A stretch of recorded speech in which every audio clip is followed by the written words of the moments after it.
One of my favorite poets, Jane Hirschfield, says, "A good poem is a solvent, a kind of WD-40 for the soul. To feel oneself moved creates in itself an increase of freedom." Is there something about the introspective nature of poetry that touches the human psyche in ways psychology cannot? A poem can bridge broad gulfs of difference, reminding us that someone else shares a specific feeling or idea, and so we are not alone. This session presents a celebration of poetry in all its forms and modes, unfettered by convention. Award-winning poet, educator, and dramaturg, Jessica Traynor is a master at tracing the imperceptible with a flair that has been described as effortlessly hypnotic. She is accompanied by Lindsey Hilsum, author and the international editor for Channel 4 News, who will share insights from her collection of stories and poems from the front line. They are joined by Instagram rage Ritvik Singh, known and loved for the pulse of hope and relatability in his poetry. I'd like to invite all our panelists on stage.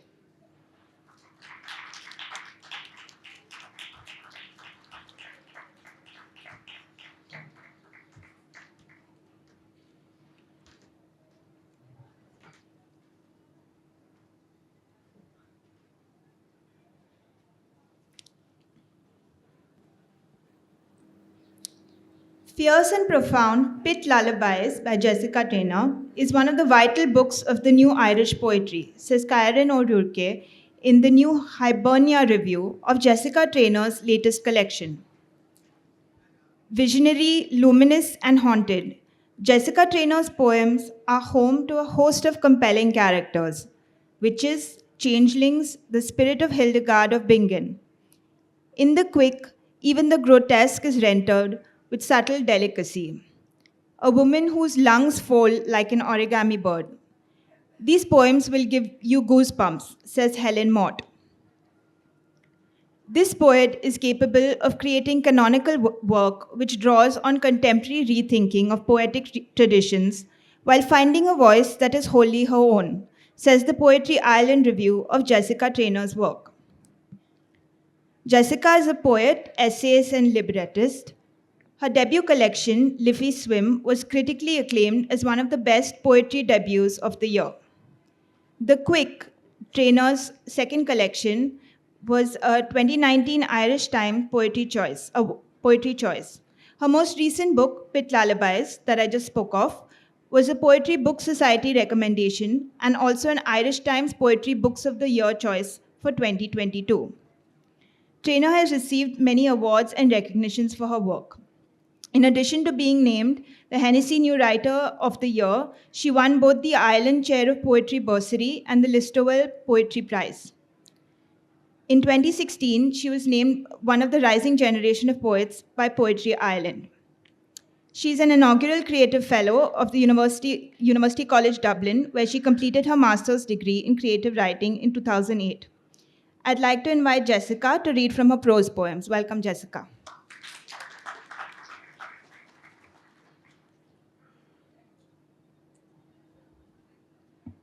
Thank you so much for the lovely introduction, and thank you all for being here. It is such a pleasure to be introduced to India in this way. It's my first time in the country, and I don't think I'll ever want to leave.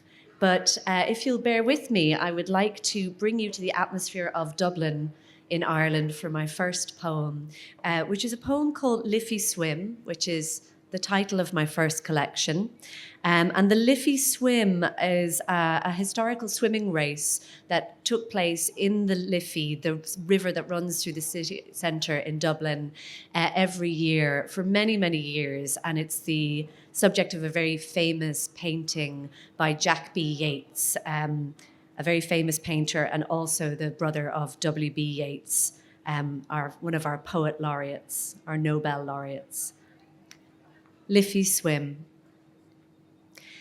In the dream, the Blessington Street basin fills with the Liffey's stout bottle waters, but still the swimmers come in droves on the stray sovereign of an Irish summer's day.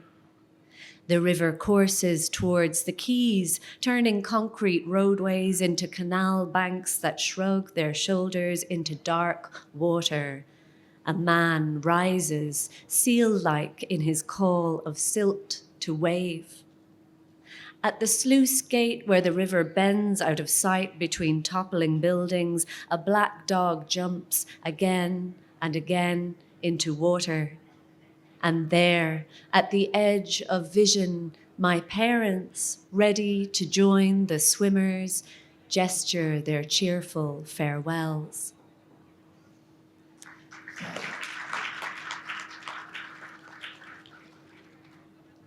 Thank you so much. Staying a little with the subject of Irish history, I'm going to read a poem from my second collection, The Quick.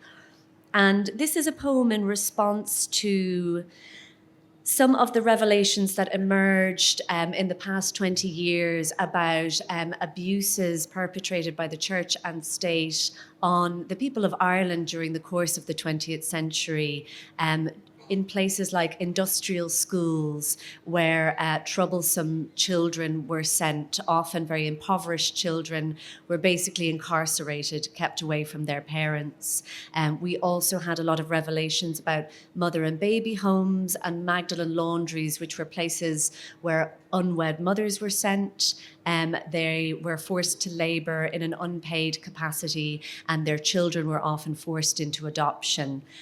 So, you know, as a country, as a newly independent country, independent within the last 100 years, we are now starting to reckon with some of the things that we have wrought with our own independence. And as these revelations came out, I spoke to my father, who would have grown up in an area where many children would have been incarcerated in industrial schools. And I asked him what he knew and what everybody in society knew about these schools. And he talked about one school called the Arcana Industrial School, which was, I suppose, one of the worst. But it had a band attached to it. And these young boys in this school would often go and play at football matches, and they would be seen publicly in this way, but that was the only time that they were really allowed to leave the school. The rest of the time they were kept shut away. So this poem tells the story of my dad's experience and what he knew about these boys, many of whom would have come from the working class area in which he grew up. The Arcana Boys Band. Da used to swing me over the turnstile to see the Dublin matches. I remember the sight of my own legs dangling. I'd never see much of the game. What's left is the smell of men, their coats steaming, rain and beer. Being hoisted by my ribs above the crowd, the pitch spread out green and vast, the distance of it. And every half-time, the band playing on the field, their music rising and falling with the seaweed stink that rushed in from the bay. There's the lads, Da would say, and he'd wag his finger in a warning that told me these matchstick boys made music because they were outlaws, each cymbal clash a cry of mea culpa. And I imagined myself out there with them in this rainy Colosseum, with my da as emperor, giving the thumbs down, shaking his head for the loss of his son to that criminal gang, the bold boys of the Arcana Band.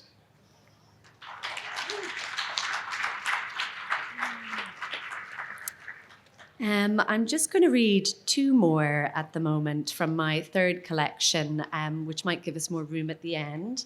But my third collection, Pit Lullabies, is a collection that deals with motherhood, parenthood, postnatal depression, the fact that having a new generation or bringing a new generation into our troubled world makes a lot of existential crises very present. And I wanted to capture, alongside the joy and beauty of bringing new life into the world, some of the strangenesses and uncanniness that we maybe don't talk about enough. So this first poem is called Anatomy Scan. Let's begin with a shroud darkened by time, pushed aside to show your bones filigree. The ultrasound probes and digs as you slither in and out of focus, sockets gaping like a Halloween ghost through a sheet. The whole of your stomach, the chomp of your heartbeat hungering below my gut, perfect cerebellum, a very nice spine. There, the kidneys, little dark pockets of need. Color flares across the screen, arterial flow through widening chambers, its rush exhausting. The eyeballs orbit, closed but watchful. Your twig arms flinch and flick, your tiny jaws grin. Little lizard, you know something I've forgotten.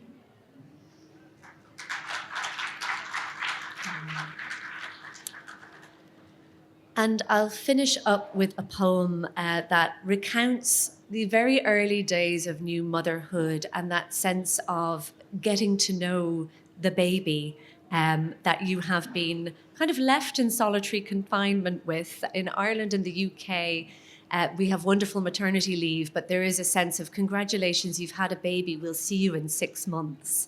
So our community aspect around child rearing is not so great, and it can be a very isolating time.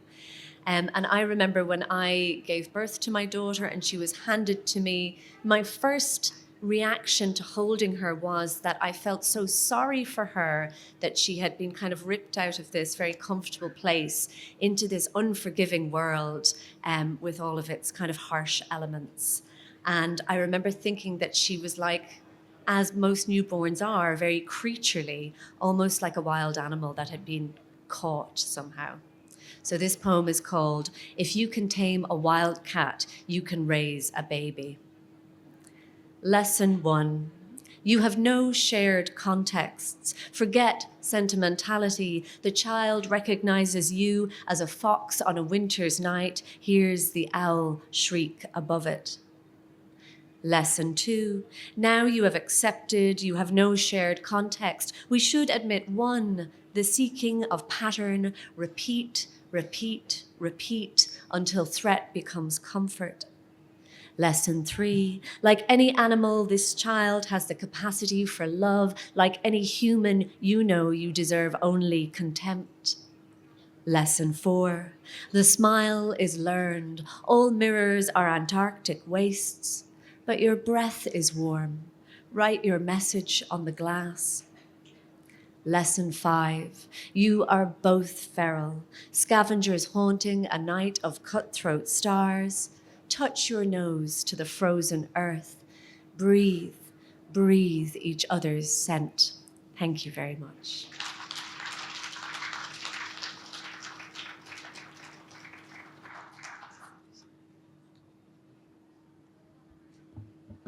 Thank you, Jessica, for those really moving poems and also transporting us to Ireland.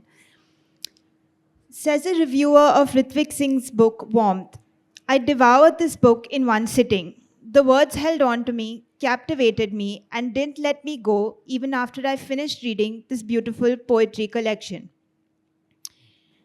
Warmth by Ritvik Singh has poems and write-ups on healing, self-love, letting go, hope, and finding love and life within yourself. Says another reviewer of his work, I Don't Love You Anymore, it is a heartfelt poetry book that explores the complexities of love, relationships, and the human heart. This book will be the perfect companion for anyone who's going through the process of healing, letting go, and reclaiming their life after heartbreak. Ritvik Singh is the best-selling author of I Don't Love You Anymore and Warmth. With a degree in English literature from Hansraj College, University of Delhi, and an unceasing love for writing, he writes to give hope to those looking for it. Formerly a content lead at a storytelling company, Rithvik left his corporate job in 2024 to be a full-time author. With over 500,000 followers on Instagram, his words never fail to feel like home to his readers. Rithvik won the Atagalata Bangalore Literature Festival Book Prize, popular choice for I Don't Love You Anymore in 2024. I'd like to invite Rithvik to share his work.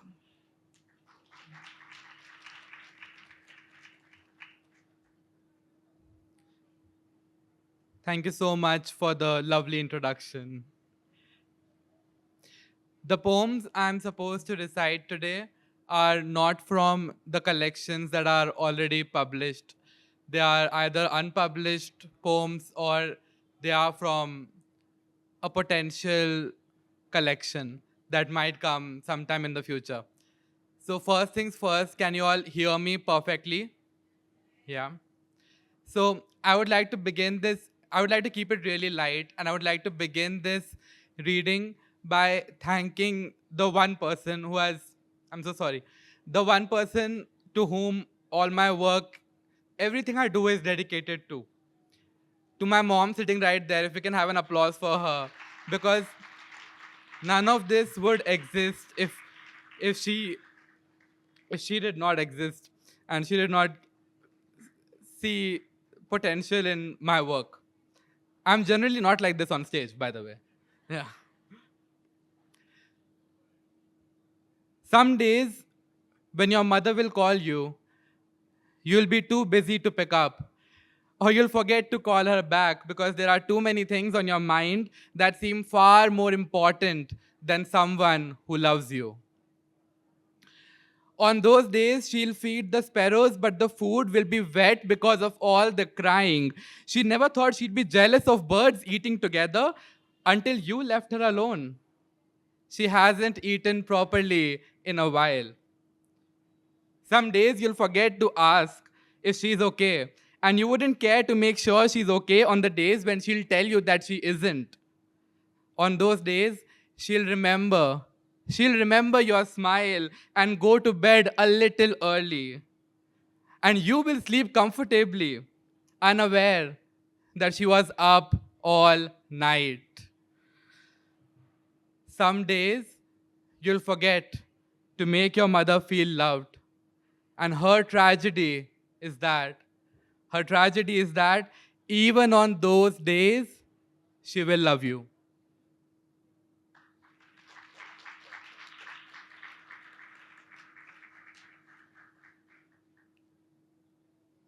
Now, this is on a lighter note, less crying, more poetry. So, my soul is full of you, the way oak trees are full of ants. Mughal embroidery is full of floral motifs.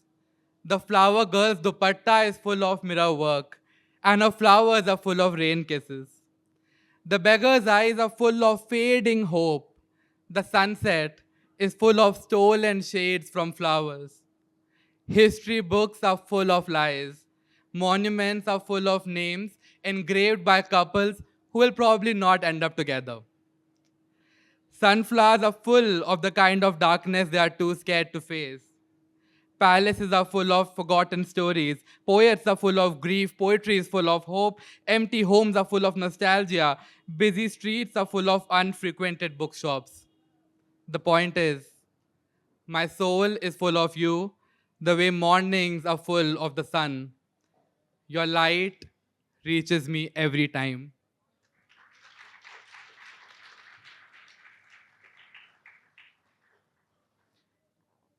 This is a bit longer one that explains the feeling you get when you see the person you love with someone else, and you see that the one possibility that you had of building a future with that person has now vanished into nothingness, and now you see them with someone else. They're happy, they're content, and you want to be the bigger person and you want to feel happy about it, but you're not. I see you with him, holding his hand the way paper boats hold the rain, drowning in love with him as I write this verse.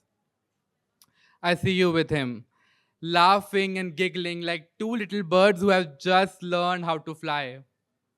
Smile so bright, a love so full of light, I wouldn't be surprised if you brought dead flowers back to life. When it's 4 a.m. and there are 40,000 thoughts running in your head, you stitch your scars with self love and you call it healing.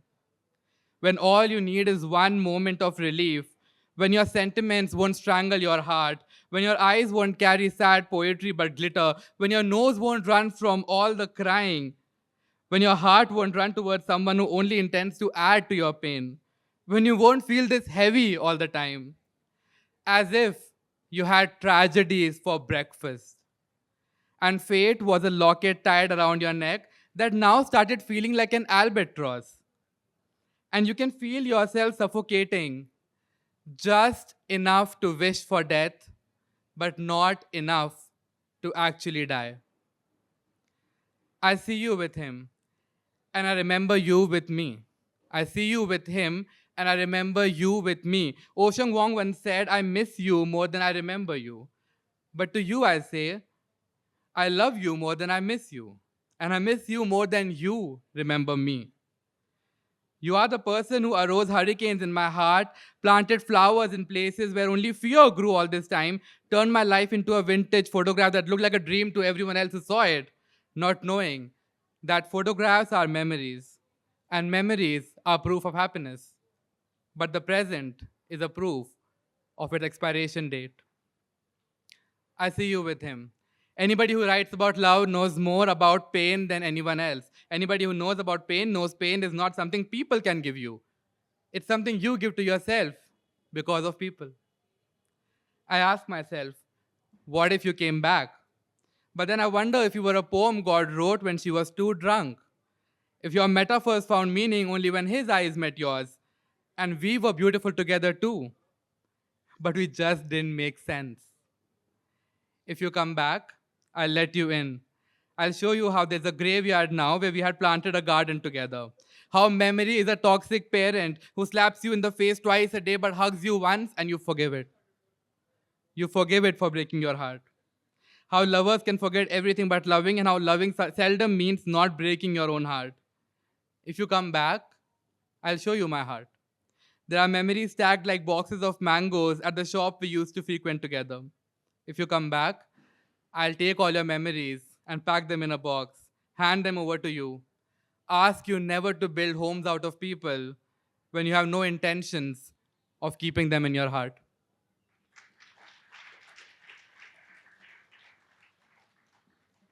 Now, the last one. We have time, right? Yeah.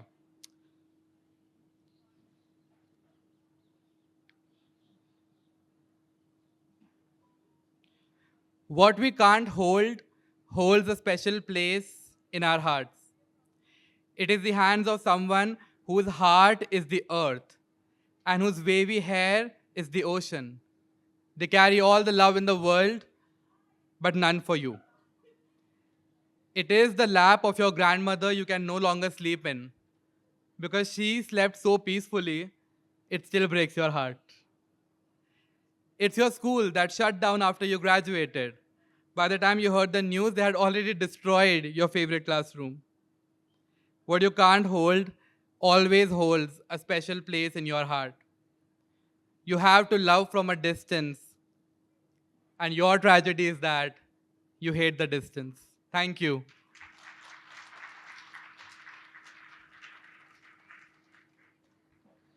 Thanks so much, Rithvik, for those really heartbreaking poems. I think they'll stay with me for a long time. Okay, moving on to a slightly different register. I was standing outside an apartment block that had been split apart by a missile. The words of a poem came to me when I could no longer find my own, says Lindsey Hilsum. In nearly 4 decades as a journalist covering conflict from Rwanda to Kosovo to Palestine, Lindsey Hilsum has always carried a book of poetry. In Ukraine, she tweeted a poem a day, and people began to read, to share, to ask for more. Here, Lindsey collects her favorite poems from ancient times to modern by writers from all around the world. Alongside each, she recalls a memory from her own work, whether interviewing the warlords of Bosnia, meeting child soldiers in Uganda, or giving testimony in Rwanda.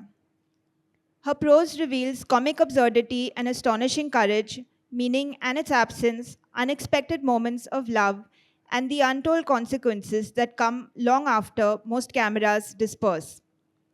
She explores the pity of war and its fatal attraction.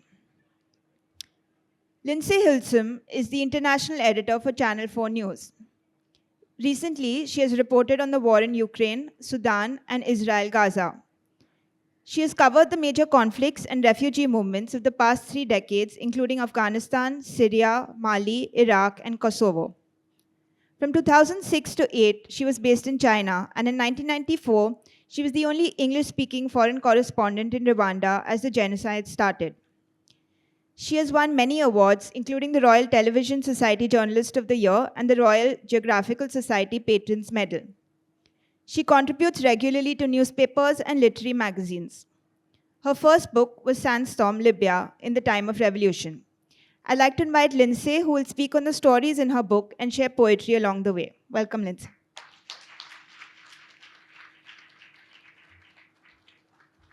Thank you for that very kind introduction. So as you all have understood, Manisha, I'm the imposter because I'm not a poet.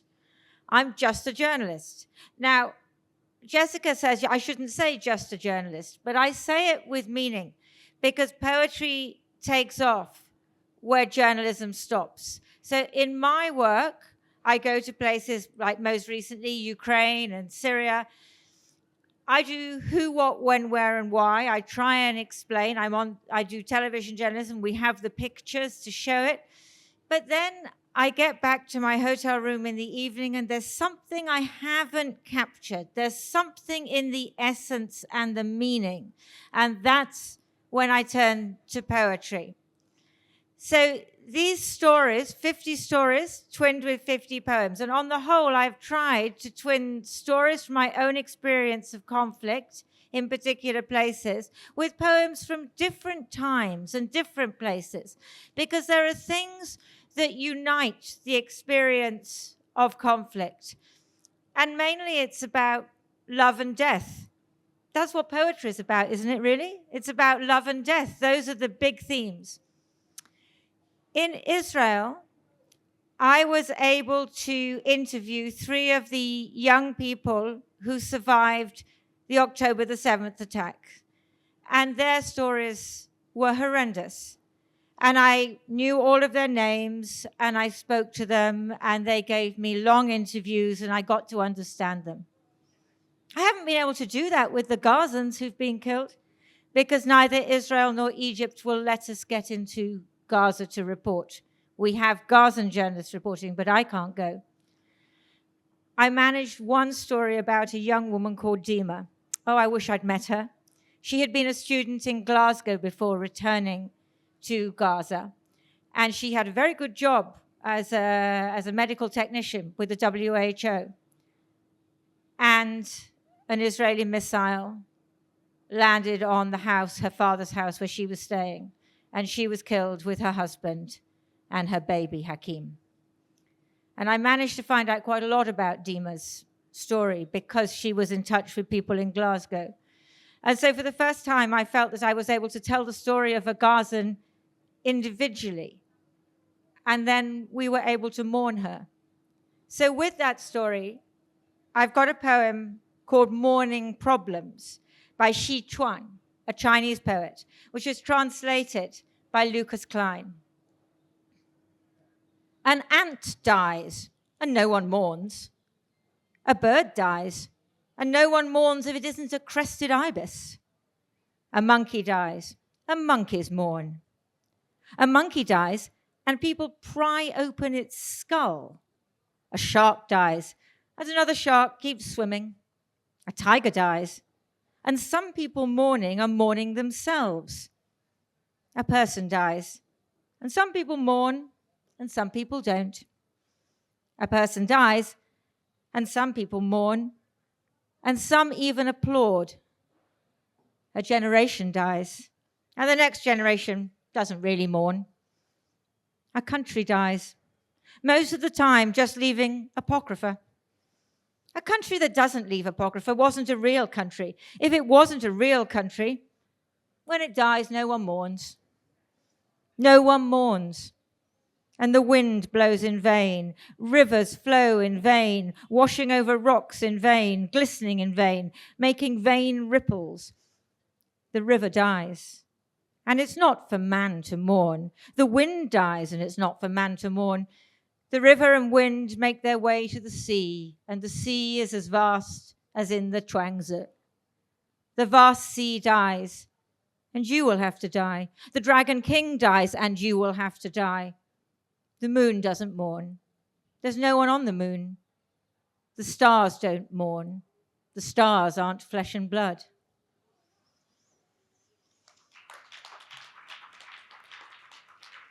I think that Chinese poem says a lot about Gaza. Another one at the end of 2022, I was in Ukraine and I was reporting from the trenches, because there are trenches in Ukraine, on the Ukrainian side and on the Russian side, which are just like the trenches of World War I on the Somme. And I couldn't believe it when I went there, and I was sloshing through, and there were rats, and the soldiers, they somehow managed to survive. They managed in these terrible conditions. And I was with the Ukrainians, and they knew why they were fighting at that point. They were very much fighting for democracy, for their future. They were fighting against an aggressor. They really believed in what they were fighting for. And I thought about the Russians just 500 meters away. I couldn't get to them because we couldn't report from that side. I didn't know what they were feeling. And it was slightly dangerous. A sniper fired over our head, and we all had to slip down into the trench. And I chatted to the soldiers. And I thought of a poem from World War I, because those Ukrainian soldiers, one of them said to me, I asked him, I said, why are you fighting? And he said, if we win, my children will live in a free country. So I thought of the idealism which A.E. Housman wrote about in 1922. Here dead lie we, because we did not choose to live and shame the land from which we sprung. Life, to be sure, is nothing much to lose, but young men think it is, and we were young.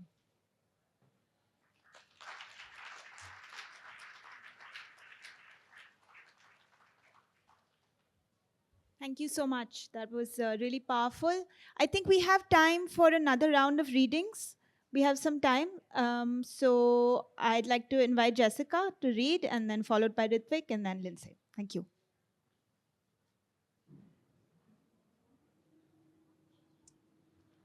Oh, sorry, I'm still recovering from those other readings. That was really beautiful.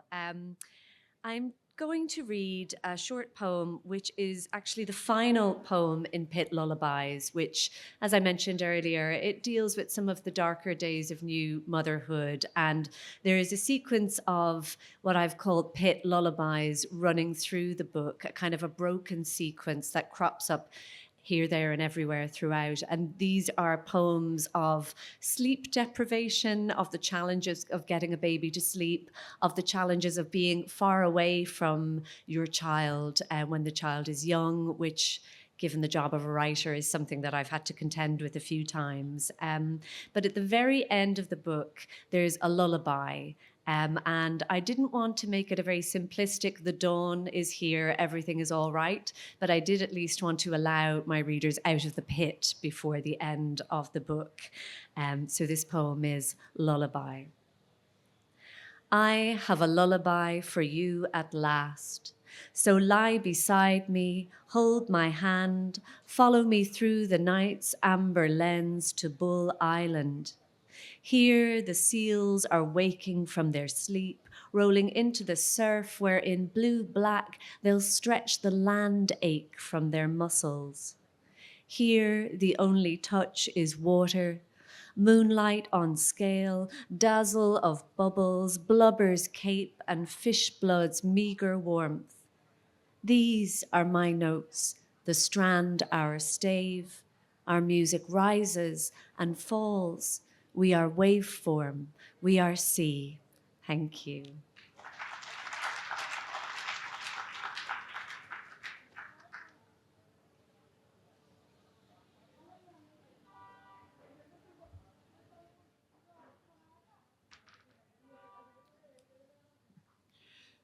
So there are poems written about being in love, about falling out of love, about hoping that you might fall in love again or find love again. And then there's poetry about the possibility of finding a love that warms your heart to the point where even the harshest winter can't wither the hope that you are carrying within yourself because of that specific person. So, bless you. So, this is a poem about that. There are flowers dying on your dining table, waiting to be given to the person you say you are not in love with. Collect the pieces of your heart the way birds collected bits of food from neighborhoods that reek of memories. Gift wrap them and give them all to the person you love. Because winter is the most gorgeous thing to experience as long as someone keeps your heart warm. And love sometimes leaves no room for sadness because there is a soulmate to hold you gently through it all.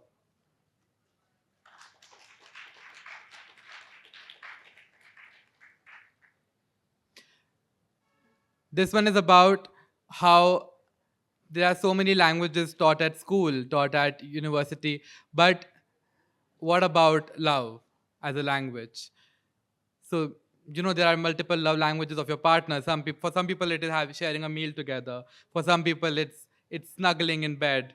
For some people, it is affirmations, words of affirmations. So, love isn't a language that is taught, and sometimes we spend a lifetime trying to understand what it really means to us and to the person whom we love. So, this is about that.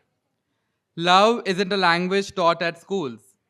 And the tragedy is that it isn't spoken in homes either.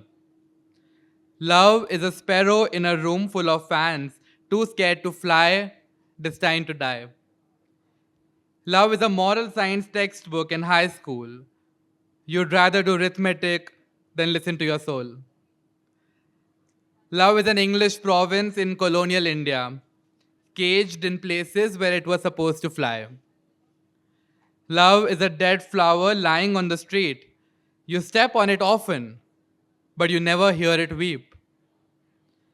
Love is a sunflower that cannot find the sun, a railway station that reeks of goodbyes, a dandelion that doesn't keep promises. I'm convinced.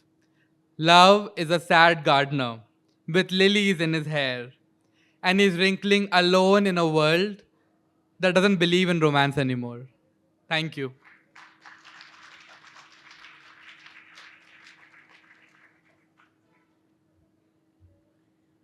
I'm feeling so bad because I was all about death and they're all about love. The love of a mother for her child and the complications of that, the love of a man for a woman. And so because I don't want to be outdone, I'm going to do one on love too. Because war is a very intense experience. And people fall in love with the most extraordinary passion during war. And you know what? I'll tell you a secret. Sex is so much better when the bombs are falling. I wouldn't know that myself, but that's what people tell me, right? So I have these friends, these Syrian friends, Wad and Hamza. And Wad and Hamza were in the initial phases of the revolution in Aleppo in 2011, 2012. And she was a student and he was a doctor. And she was protesting, and then she picked up a camera and started to film everything. Anyway, then she got injured, and she got taken to the doctor. And, okay, nothing much. Anyway, then he went to live on the rebel-held side, and she decided she had to go and live on the rebel-held side. So she went. Her parents did not want her to go. But she went, and she found Hamza again. And she says the moment she saw him, just this strange thought came into her head. I love him. So their act of rebellion was that they got married and they had a baby. The baby's called Summer. And they stayed in Aleppo for as long as they could. And then eventually they had to leave and they became refugees in London. They have 2 children now. And they're desperate to get back to Syria now that Assad has fallen. But that experience of war which brings you together, and nobody else understands it. I feel it from my colleagues. Nobody else understands. And this poem, Another Place, is by a Palestinian-American poet called Lisa Muher Majaj. And it's about the experience of living through the war in Lebanon in the 1970s and the bond with your friends. Who knew the past would follow us so far? Years collapsing like an ancient accordion, scraps of memory tucked like torn photographs into the sockets of our eyes. Remember the grey Beirut seafront? Car pulling up, men ordering, "Get in." Our hearts thudding against bone as we broke and ran. Remember the splintered staccato of bullets against rock, the way the dust rose in the stunned aftershock of silence. Days were punctuated by static and news, nights by the brilliance of tracer bullets in flight. We huddled on campus steps, transistor radios pressed to our ears, straining for some echo of the future. The day we finally fled the beleaguered city, tanks rolling in, danger a promise waiting patiently. The sun sank blazing behind us into the sea, marking a trail of blood-red light, a path offering return. But return was a story scribbled in a notebook, misplaced during flight. We journeyed far, exchanged one country for another, survived one war to live a lifetime within others. We learned to let our faces hide ourselves, to speak our story in a private tongue, the past a shadow in our bones. Salt water and sojourns leave their traces. Decades later, we hoard echoes, still breathe the dust of that place where banyan trees tangle in the earth, gesticulate towards light. Fragments of memory welter in our flesh, fierce and penetrating as shrapnel.